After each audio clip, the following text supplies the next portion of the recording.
राधे राधे दोस्तों। ज्यादातर लोगों ने भगवान राम, सीता, राम के वनवास, राम रावण के युद्ध, हनुमान द्वारा लंका दहन समेत रामायण के पात्रों और घटनाओं से जुड़ी ना जाने कितनी कहानियां सुनी होंगी, लेकिन शायद ही कोई रामायण के अहम पात्र मंदोदरी के बारे में ज्यादा जानता होगा। वास्तव में रामायण में मंदोदरी की परिचय केवल रावण की पत्नी के रूप में नहीं, बल्कि एक कर्तव्यपरायण और धर्म के रास्ते पर चलने वाली स्त्री के तौर पर किया गया है। तो दोस्तों, वीडियो में आगे बढ़ने से पहले आपसे एक निवेदन है, अगर आपको मेरा वीडियो अच्छा लगता हो प्लीज मेरी वीडियो को एक लाइक और चैनल को सब्सक्राइब कीजिएगा। तो दोस्तों, वीडियो में आगे बढ़ते हैं। हम सभी ने रामायण में रावण की पत्नी के रूप में मंदोदरी के बारे में सुना होगा, लेकिन मंदोदरी का परिचय केवल रावण की पत्नी तक सीमित नहीं है। रामायण में मंदोदरी का वर्णन बेहद सुंदर, पवित्र और धार्मिक महिला के रूप में किया गया है, जिसने एक तरफ सीता के अपहरण के लिए रावण की बार बार आलोचना की, तो वहीं दूसरी तरफ एक कर्तव्यपरायण पत्नी की तरह लगातार अपने पति को धर्म के मार्ग की ओर अग्रसर करने का प्रयास करती रही। मंदोदरी की कहानी।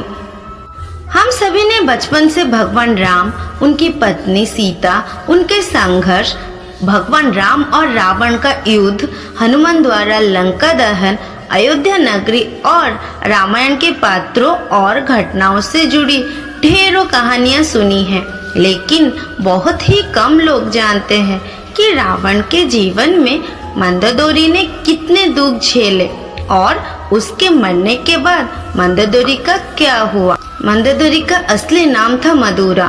किंवदंतियों में बताई गई एक कथा के अनुसार मधुरा, जो कि एक दिव्य परी थी, उसने एक बार कैलाश पर्वत की यात्रा की थी।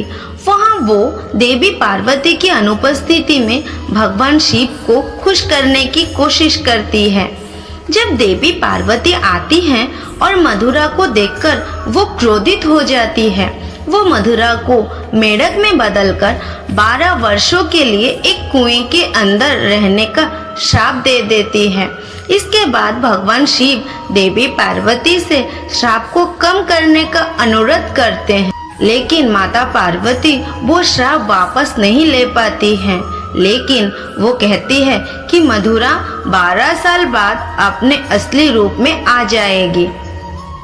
मायासुर और उनकी पत्नी हेमा की तपस्या।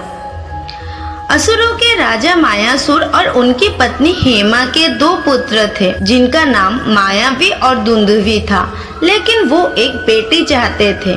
इसलिए उन्होंने अपनी बेटी पाने के लिए कठोर तपस्या करने का फैसला किया। जब वो दोनों कैलाश पर्वत पर तपस्या कर रहे थे, तब इस बीच मधुरा की 12 साल की कठोर तपस्या भी समाप्त होने वाली थी। जैसे ही मधुरा की तपस्या पूरी हुई, वो अपने मूल स्वरूप में आ गई और मदद के लिए चिल्लाने लगी। मायासुर और हेमा, जो पास में ही तपस्या कर रहे थे, उन्होंने मधुरा की मदद की पुकार सुनी और तुरंत उसे कुएं से बाहर निकाल लिया। बाद में उन्होंने मधुरा को अपनी बेटी बना लिया और उसका नाम बदलकर मंदोदरी रख दिया।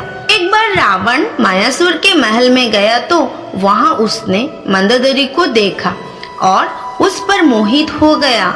उसने मायासुर से मंदोदरी के हाथ मांगा, लेकिन मायासुर ने मना कर दिया, जिससे रावण नाराज हो गया और मंदोदरी को उससे शादी करने के लिए मजबूर करने लगा।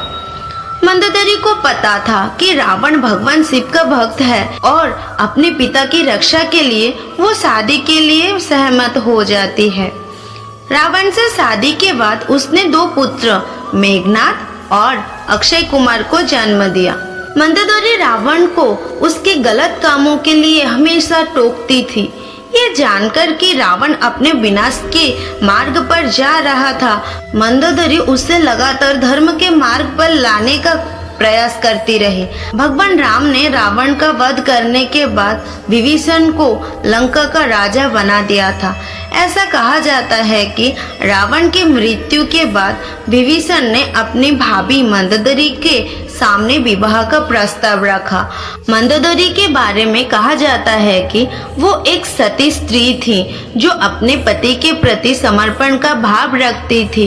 इसलिए रावण की मृत्यु के बाद मंदोदरी ने विभीषण से विवाह का प्रस्ताव ठुकरा दिया, लेकिन कुछ समय बाद उन्होंने विभीषण से विवाह स्वीकार कर लिया था। तो दोस्तों, मंदोदरी के जीवन के बारे में इस अहम बात को जानकर आपको कैसा लगा, कमेंट बॉक्स में ज़रूर बताइएगा। तो दोस्तों, मिलते हैं अगले वीडियो में।